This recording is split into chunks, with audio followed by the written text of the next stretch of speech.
Obviously, crypto is getting completely destroyed at the moment. The Bitcoin price collapse gets worse as Bitcoin dips below $90,000, below this demand zone for the first time in over 3 months. Actually, Bitcoin enters a technical bear market as BTC price is now 20% below its all-time high. This would be the definition, 20%.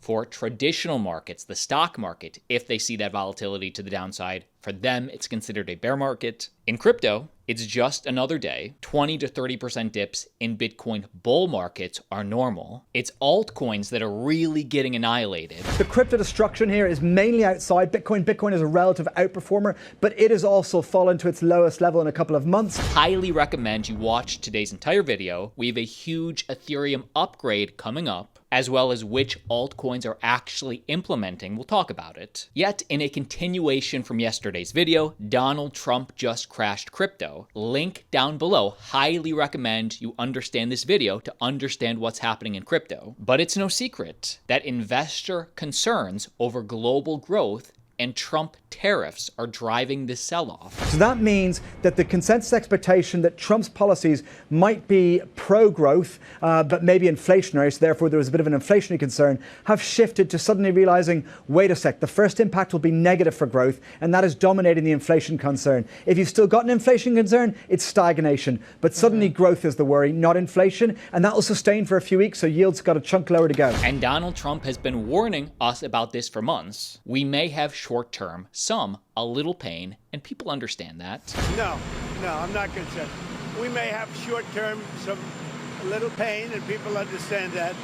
But long-term, the United States has been ripped off by virtually every country. And breaking news just announced as of this morning, SEC backs off. Uniswap announces end of investigation. And this has huge implications for DeFi, good for DeFi in America. Here is this original announcement from this morning from Uniswap Labs. Back in April, the SEC issued a Wells notice claiming that Uniswap Labs operated an unregistered broker, operated an exchange, and issued an unregistered security. As of yesterday, that investigation has officially been closed, and the SEC is taking no enforcement action. And as explained by Uniswap founder Hayden Adams, this means that Uniswap Labs is not a broker.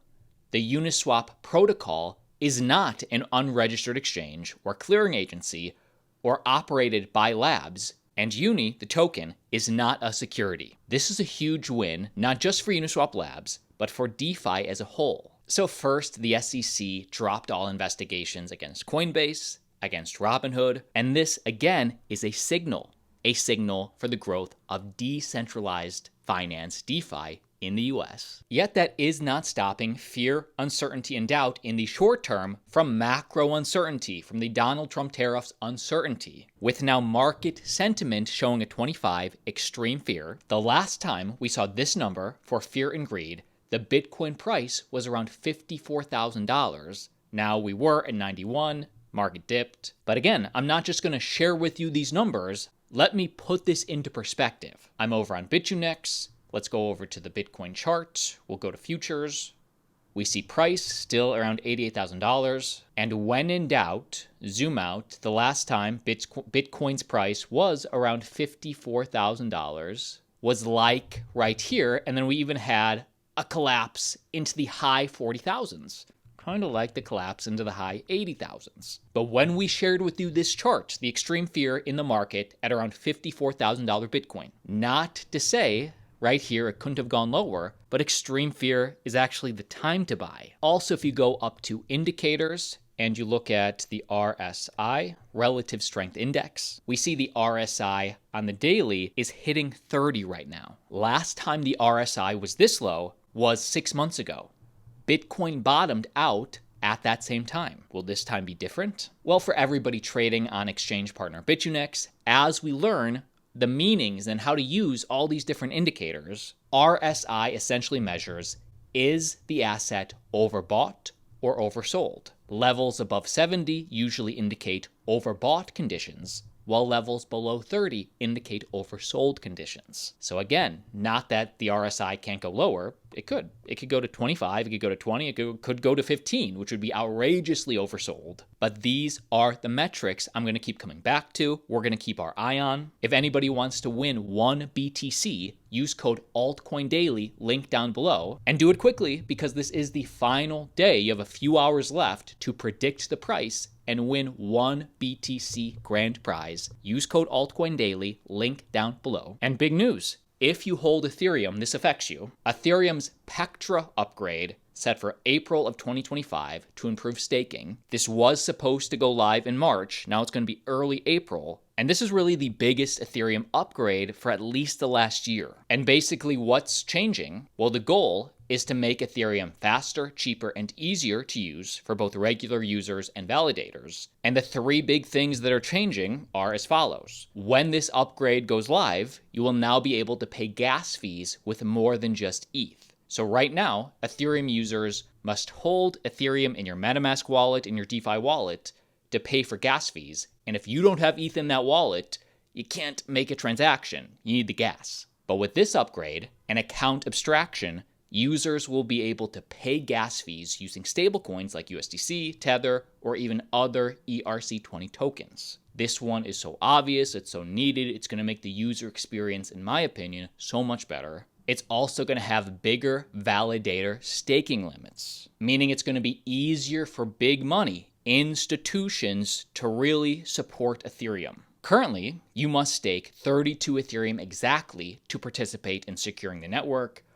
After the Pectra upgrade, the limit will increase to over 2,000, actually 2,048 Ethereum, allowing large-scale validators to operate more efficiently. And again, this is a signal to me that institutions are readying the way to control, in a good way, or help support the Ethereum network. We notice Trump's company has been heavily accumulating Ethereum since his election. BlackRock's Ethereum ETF, this institutional money in general, has been accumulating ETH heavily, quietly. We now see this upgrade is going to support institutional validators as well. Read between the lines, people. Ethereum is not going away, and it's actually heavily institutionalized. And number 3 thing that's changing from this Pectra upgrade coming in April, faster and more efficient data handling. Ethereum will introduce Verkle trees, a new way to store and verify data that will make transactions faster and lower cost. Originally supposed to be for March, now early April. Follow Altcoin Daily for more. And next piece of news, Bybit CEO confirms closing the Ethereum gap.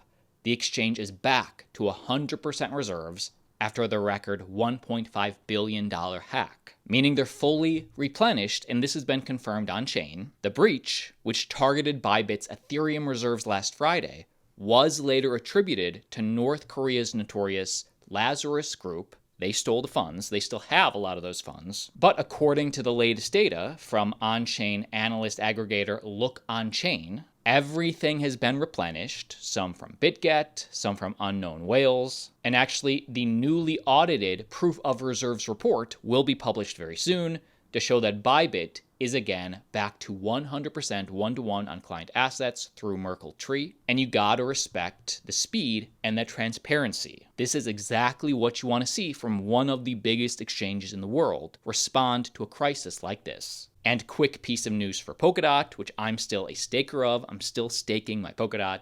NASDAQ files to list Grayscale's Polkadot ETF. Another way to say this would be U.S. Securities Exchange NASDAQ has requested to list a Grayscale exchange-traded fund ETF holding the Polkadot network's native token DOT. If approved, the Grayscale Polkadot Trust, which is already a thing, would add to the asset manager's expanding suite of publicly traded crypto funds. Now, they already have 2 spot Bitcoin ETFs and a spot Ethereum ETFs. They're also seeking to list ETFs holding Solana, Litecoin, XRP, Dogecoin, Cardano, and now Polkadot. I will keep you updated, and click subscribe to Altcoin Daily for a daily video keeping you informed about crypto, giving you an edge.